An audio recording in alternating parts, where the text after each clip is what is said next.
Hello and welcome again to Doodling Through Education.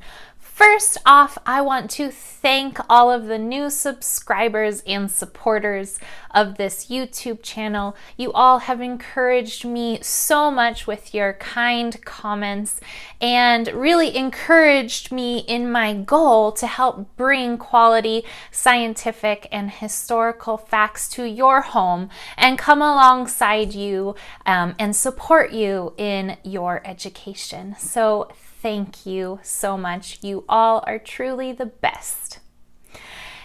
In this episode, we are going to be talking about the history of Russia from the 900s to the 1700s. Specifically, we are going to be talking about Vladimir the First, Tsar Ivan the Terrible, Peter the Great again. Remember, we talked about them last week in our history video. And we're also going to be talking about Catherine the Great today. So let's go ahead and dive in. Vladimir the First was born in 956 and died July 15th, 1015. He was made Prince of Novgorod in 970, but when his father died in 972, he was forced to flee to Scandinavia. Here, he enlisted the help of his uncle to overcome a man by the name of Yaropolk. Yaropolk was another son of his father's. He attempted to seize the territory of Novgorod as well as Kiev. Vladimir the First overcame Yaropolk and took control. Although Christianity in Kiev existed before Vladimir's time, he had remained a pagan. He accumulated about 7 wives, established temples, and it is even said that he took part in idolatrous rites involving human sacrifice. With these insurrections troubling Byzantium, the Emperor Basil II sought military aid from Vladimir regardless. Vladimir agreed in exchange for Basil's sister Anne in marriage. A pact was reached in about 987 when Vladimir also consented to the condition that he become a Christian. Vladimir then ordered the Christian conversion of Kiev and Novgorod, where idols were then cast into the Dnieper River after local resistance had been suppressed. Vladimir I was determined to remain politically independent, although the Byzantines maintained much of the control over the Russian Church. The next Russian that influenced Russian history in the 1500s was Tsar Ivan the Terrible. He was born August 25th, 1530 and died March 18th, 1584. Upon his father's death on December 4th, 1533, the just 3-year-old Ivan was proclaimed Grand Prince of Moscow. His mother, Yelena Glinskaya, ruled in Ivan's name until her death, which was allegedly by poison in 1538.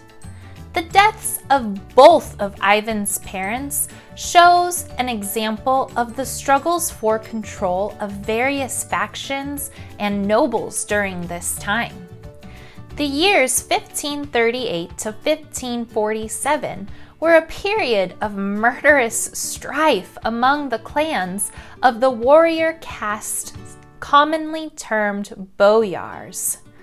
Now, boyars were people who helped to rule, and like I just said, they were often seen as a warrior-type caste system. Their continual struggles for control of government to the detriment of the realm made a truly profound impression on Ivan and made him have a lifelong dislike of the boyars.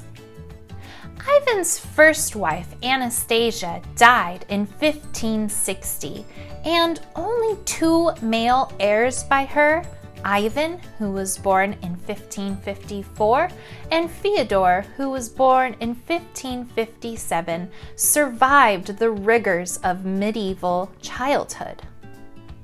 Russia was at war for the greater part of Ivan's reign. This included the Livonian War. Ivan's first executions apparently arose out of his disappointment over the course of the Livonian War and the suspected treason of several Russian boyars. The defection of one of Ivan's outstanding field commanders, Prince Andrei Kurbsky, to Poland in 1564 greatly startled the Tsar, who announced later that year his intention of abdicating in view of the boyars' betrayal. Now, abdicating meant that he was going to give up the throne. However, the clergy implored him to continue to rule, and in 1565 he accepted their request on condition that he should be allowed to deal with the traitors as he wished. So, due to this, he formed a section of territory that would be ruled separately from the rest of the state and put under his immediate control as crown land. This was called an oprichnina. Since nearly all the documents relating to this time were destroyed in one of Moscow's periodic fires, historians tend to give differing explanations for Ivan's actions during this part of his reign. The majority tend to view that the struggle was between the Tsar and the old hereditary nobility, which, jealous of surrendering its power and privileges, had resisted his internal reforms and military projects. The oprichnina thus was thought to have been Ivan's attempt to create a highly centralized state and destroy the economic strength and political power of the princes and the high nobility. But the reign of terror that Ivan initiated by the oprichnina proved far more dangerous to the stability of the country than the danger that it was designed to suppress. In 1570, for example, Ivan personally led his oprichniki troops against Novgorod, destroying that city and executing several thousand of its inhabitants. Many boyars and other members of the gentry perished during this period, some even being publicly executed with calculated and symbolic cruelty. Despite this, Ivan's achievements were many, although not all positive. In foreign policy, all his actions were directed toward forcing Russia into Europe. Internally, Ivan's reign of terror eventually resulted in the weakening of all levels of the aristocracy. The prolonged and unsuccessful Livonian War overextended the state's resources and helped bring Russia to the verge of economic collapse. Nevertheless, he left his realm far more centralized, both administratively and culturally, than it had been previously. The next Russian who influenced Russian history during this time, we talked a little bit about last week in the Week 9 video on monarchs. His name was Peter the Great. If you want to know more about his life, check out the Week 9 history video on the Doodling Through Education page. For the purposes of this video though, we're going to talk specifically about what he did to expand and westernize Russia in the 1700s. At the beginning of Peter's reign, Russia was territorially a huge power, but with no access to the Black Sea, the Caspian Sea, or even the Baltic Sea. And to win such an outlet became the main goal of Peter's foreign policy. The first steps taken in this direction were the campaigns of 1695 and 1696, with the object of capturing Azov.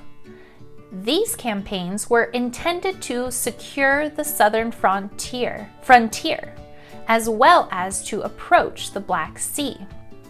The first campaign ended in failure, but this did not discourage Peter. He promptly built a fleet at Voronezh to sail down the Don River, and in 1696, Azov was captured. He then turned his attention to the Baltic region. The Swedes occupied Karelia, Ingria, Estonia, and Livonia, and blocked Russians' way to the Baltic coast. To dislodge them, Peter took an active part in forming the Great Alliance, comprising of Russia, Saxony, and Denmark-Norway, which started then the Northern War in 1700. This war lasted for 21 years and was Peter's main military enterprise. In 1703, on the banks of the Neva River, where it flows into the Gulf of Finland, Peter began construction of the city of St. Petersburg and established it as the new capital of Russia in 1712. By the Treaty of Nystad, the eastern shores of the Baltic were at last ceded to Russia. Sweden was reduced to a secondary power, and the way was opened for Russian domination over Poland. In celebration of his triumph, the Senate on November 2nd, 1721, changed Peter's title from Tsar to Emperor of all the Russians. Lastly, we are going to talk about Catherine the Great. She also influenced Russia's history by expanding and westernizing Russia. She was born in 1729 and died in November of 1796. She was actually German-born. So this German-born Empress of Russia led her country into full participation in the political and cultural life of Europe. Standing on the shoulders of Peter the Great to carry on his work, she, with her ministers, she recognized the administration and law of the Russian Empire and extended Russian territory, adding Crimea and much of Poland. At the end of Catherine's reign, Russia had expanded westward and southward over an area of more than 200,000 square miles. And the Russian ruler's ancient dream of access to the Bosporus Strait connecting the Black Sea with the Aegean had become an attainable goal. At the end of her reign, Catherine claimed that she had reorganized 29 provinces under her administrative reform plan. An uninhibited spender, she invested funds in many projects. More than 100 new towns were built, old ones were expanded and renovated, and then as commodities were plentiful, trade expanded and communications developed.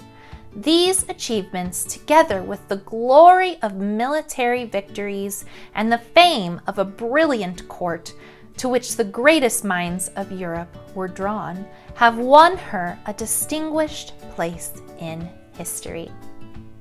And that is all for this episode of Doodling Through Education. Remember to subscribe. I will be putting out a history video by Saturday or Sunday typically, and a science video by Wednesday every week. So subscribe so you don't miss anything. And as always, be kind, follow God's will, and take care. Have a great week. Bye.